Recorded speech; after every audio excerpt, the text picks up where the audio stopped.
बड़ा ही बलवान हाथी रहता था। वो त्रिकूट पर्वत पर रहने वाला गजेंद्र नाम का हाथी बहुत बड़ा बलवान था। उसके 50 रानियां थी और 150 पुत्र थे। इतना बलवान था, टेढ़ी गर्दन करके चलता था। वहां पर जितने भी पशु रहते थे सभी से कहता था किसी को कोई भी परेशानी हो तो मुझे बता देना। इतना बलवान था। एक बार वो अपनी पत्नियों के साथ में पास में एक सरोवर था तो स्नान करने गया। इतना बलवान कि एक गिरह ने आकर के और उसका पैर पकड़ लिया। कहते हैं इतना बलवान था कि उसे पता ही नहीं लगा कि मेरा पैर कोई पकड़े है। जब गिरहा उसके रक्त को खींचने लगा, उसकी श्वास सी थमने लगी, तब उसे पता लगा कि मेरे अंदर तो बहुत बल है लेकिन मैं दुर्बल क्यों होता जा रहा हूं। मुझे ये लगता है इस जल में मैं नीचे खींचा जा रहा हूं। वो गिरहा उसे पकड़ करके खींचने लगा। राजन परीक्षित पत्नी और बच्चे सभी पार पर खड़े हुए देख रहे हैं।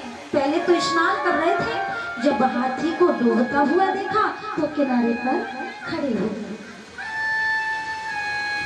हाथी कहता है अरे तुम मेरी 50 रानियां 150 पुत्र खड़े खड़े क्या देख रहे हो। मुझे ये लगता है मुझे कोई पकड़ करके जल में खींच रहा है।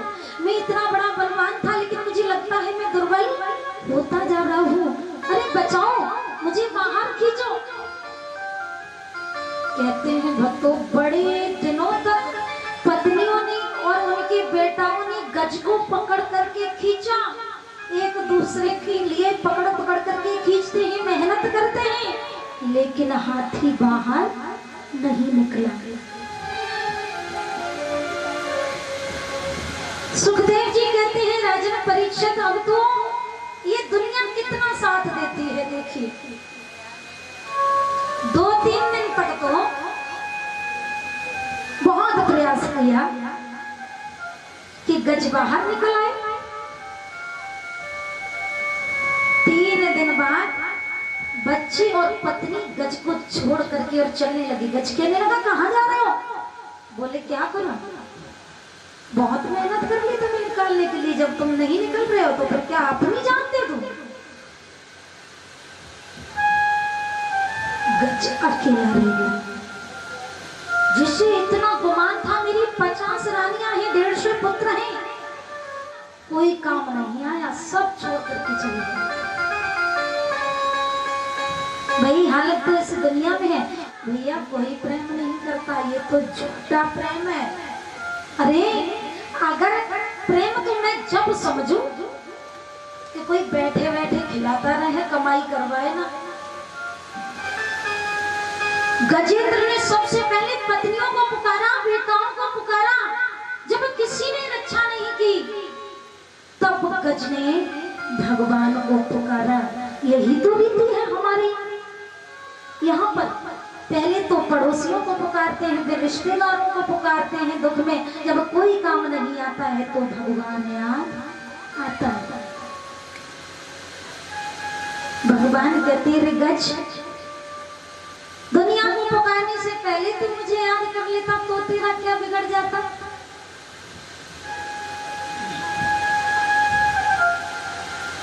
मेरे प्रिय भक्तों, गज ने देखा है कि केवल जौ भर सूढ़ जल के ऊपर रह गई, बाकी का सारा हाथी जल में डूब गया, गिरा खींच रहा है। तब उसने अपने सूढ़ से उसी सरोवर से एक कमल का पुष्प तोड़ा और उसे ऊपर को उठा दिया और विष्णु भगवान को वो पुष्प अर्पित करने लगा और कहने लगा हे तीनों के दीनानाथ, हे प्रभु भगवान, अब तुम्हारे बिना इस दुनिया में मेरा कोई नहीं है, अब मुझे बचाओ। भगवान ने जरा भी देरी नहीं, गरुड़ को त्याग दिया।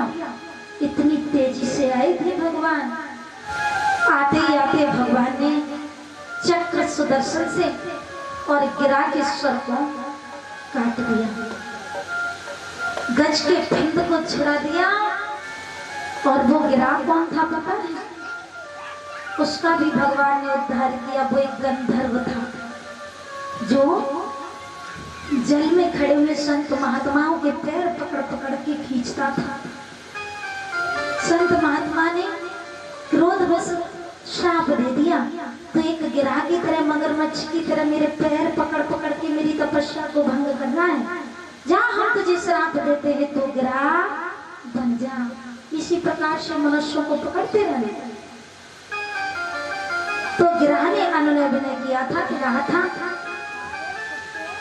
श्राप तो वापस नहीं होगा, लेकिन तेरा उद्धार भगवान के हाथों से हो जाएगा। बोले गोविंद भगवान की। दुनिया में फर्जों को निभाते हुए और भगवान को याद करते हुए श्री सुखदेव जी कहते हैं, राजन परीक्षित, एक अद्भुत बात है। इस दुनिया में लोग कहते हैं कि हम बड़े होते हुए जा रहे हैं, दिन पर दिन बड़े हो रहे हैं, लेकिन ये नहीं पता है कि बड़े है रहे हो कि खर्च है रहे हो। सवरे खर्च रहे जा रहे हो दिन पर दिन। इंसान जब से जन्म लेता है ना, सुखदेव भगवान कहते हैं राजन परीक्षित, जब से मनुष्य जन्म लेता है और तब से ही घटना शुरू हो जाता है। बढ़ता थोड़ी ना, बढ़ने के रूप में घटता है।